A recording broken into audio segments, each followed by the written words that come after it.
Normally I would let things like this just pass and brush it off, not that big of a deal.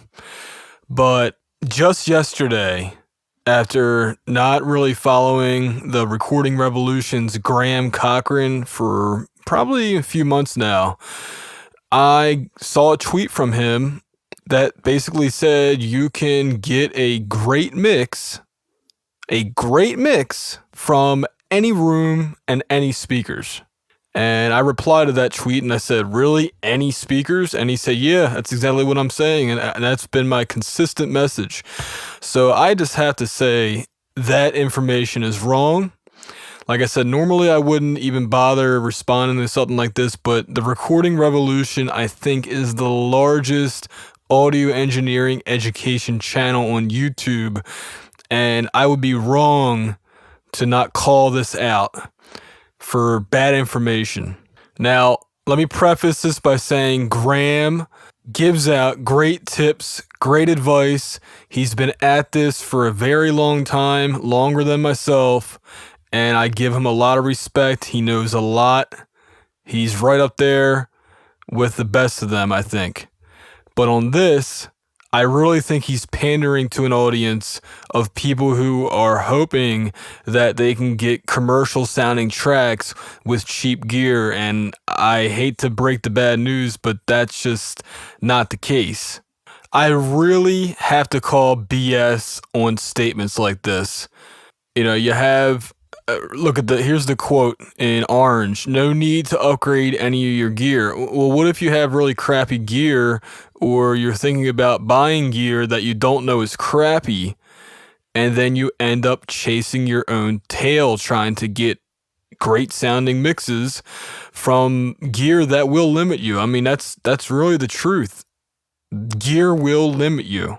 And I know a lot of you out there who are listening to this know exactly what I'm talking about. You go, you mix something, it sounds good on your speakers, and then you take that mix to your car, you take that mix to somebody else's speaker system and it sounds bad. Well, that is inexperience and bad gear. Graham is coming from a position of experience where he has the ears to do things that newbie audio engineers may not be able to do. And my best advice, which I always like to give people, is that flat reference. If you're gonna start a studio up, you need to have speakers that are neutral, and neutral speakers usually sound bad. But if you can get great sounding mixes on those neutral speakers, then they translate a lot better. And that's not me talking, that's Bob Ludwig, famous mastering engineer Bob Ludwig talking, and also my own experience with having flat, neutral sounding speakers playing back mixes that I love to listen to. The most recent one I was listening to, Jimmy Buffett, Margaritaville, and that mix through a flat reference sounds fantastic. So, getting back to Graham here, the reason I'm making this video really isn't necessarily call him out, make him look like a bad guy. Although, like I said, this particular area of giving a tip is bad, and I'll give you a few examples of that. When I got into freelance videography, my first lav mic, my first lavalier microphone was a top quality lav called the Sanken COS 11S BP.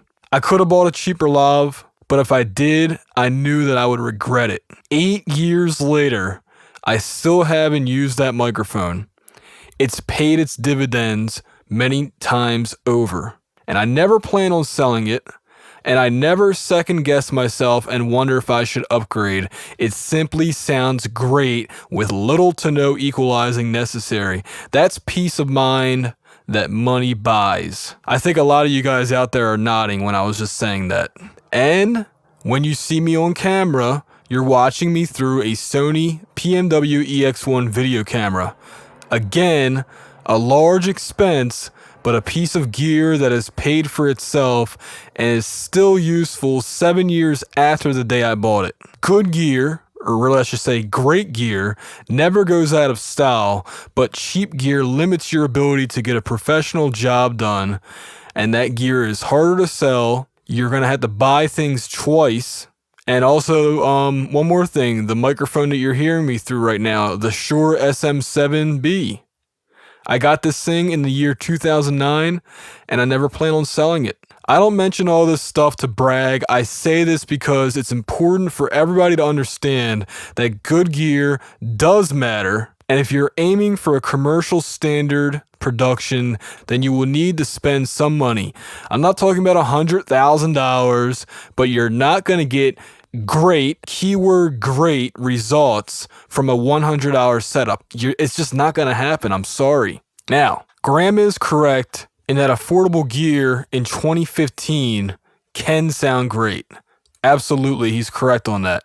Unfortunately, there is a lot of affordable gear that sounds bad, and that's where I really take issue with his statements. So, the reason I'm making this video, besides to call Graham out on that bad information, is that I will be making some what gear to buy videos next week, and I want you guys to tell me what you consider to be ultra low budget, medium budget, and high-end home studio budgets. I have my own ideas about price ranges, but I like to get some feedback from everyone before I make gear recommendations for different budget sizes. My plan for the video is to recommend gear that you won't throw away, or if you have to part ways with, you can resell it for a decent price. Because the last thing you want to do is buy something twice unnecessarily.